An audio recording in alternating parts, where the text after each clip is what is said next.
Hello friends, welcome to Kavish cute kitchen. இன்றைக்கி நம்ம வீடியோவில் என்ன பார்க்க போகிறோம் அப்படின்னா, ஒரு அட்டகாசமான எக் ரோஸ்ட் எப்படி செய்கிறது தாங்க பார்க்க போகிறோம். இது ரொம்ப டேஸ்ட்டு சூப்பராக இருக்கும். கண்டிப்பாக நீங்கள் ட்ரை பண்ணி பாருங்கள். ஓகே, எப்படி செய்யுதுன்னு பார்க்கலாம். இதில் பார்த்தீங்கன்னா ஒரு 6 முட்டை அளவுக்கு நான் உடச்சி ஊற்றி லைட்டாக ஸ்பூனில் மட்டும் கலக்கி வச்சுருக்கேன். ஆனால் இதில் எதுவுமே சேர்க்கலை. இதுக்கு மேலே ஒரு மூடி போட்டு மூடிட்டு நல்லா கொதிக்கிற தண்ணிக்குள்ளே வச்சு நம்ம வேக வச்சு எடுக்க போகிறோம். ஒரு 10 நிமிஷம் 1/4 மணி நேரம் வரைக்கும் நல்லா வேக வச்சு எடுத்துக்கலாம். ஒரு 1/4 மணி நேரம் கழித்து நல்லா வெந்ததுக்கப்புறம் ஆற வச்சுட்டு ஒரு பிளேட்டில் மாற்றிக்கிறேன். நல்லா ஆற வச்சுட்டு எடுத்துக்கோங்க. நான் கொஞ்சம் சூடாக கொட்டிட்டனால அப்படி இருக்குது. ஸோ இப்போ இதை நம்ம கட் பண்ண போகிறனால எப்படி இருந்தாலும் ஒன்றும் பிரச்சனை இல்லை. நமக்கு தேவைப்படுற ஷேப்பில் நம்ம சும்மா கட் பண்ணிக்கலாம். ரஃப்பாக கூட கட் பண்ணிக்கலாம், ஒன்றும் ப்ராப்ளம் கிடையாது. இது மாதிரி சின்ன பீசஸாக போட்டு எடுத்துக்கோங்க. இதை நான் திருப்பி போட்டுக்கிறேன். திருப்பி போடும்போது இப்படி தான் இருக்குது. இதை ரொம்பலாம் பீட் பண்ணிலாம் நீங்கள் வேக வைக்க வேணாம். சும்மா லைட்டாக ஸ்பூனில் லைட்டாக கலந்துட்டு நீங்கள் அப்படியே முட்டையை வேக வச்சிடலாம். இப்போ நம்ம வேணுங்கிற ஸ்லைசஸ் அப்படியே பீஸ் மாதிரி போட்டு எடுத்துக்கலாம். இன்னும் உங்களுக்கு குட்டி பீசஸாக போடுறீங்க அப்படின்னாலும் போட்டு எடுத்துக்கோங்க, ஒன்றும் பிரச்சனை இல்லை.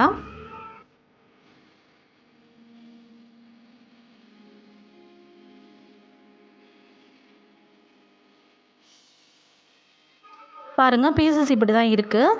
இப்போது இதை நம்ம என்ன பண்ண போகிறோம் அப்படின்னு பார்க்கலாம்.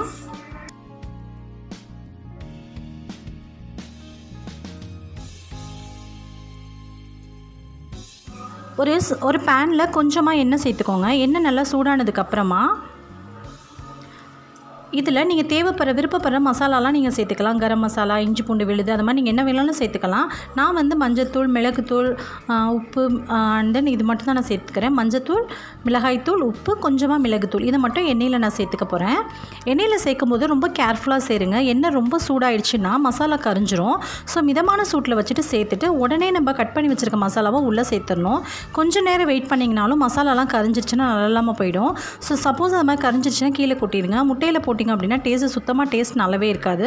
ஸோ அதனால் ரொம்ப கேர்ஃபுல்லாக இருந்துட்டு பக்கத்துலேயே இருந்து நீங்கள் கவனமாக செய்யணும். ஸோ அவ்வளோதான். இதை போட்டுட்டு நல்லா திருப்பி போட்டு வேக வச்சுக்கலாம்.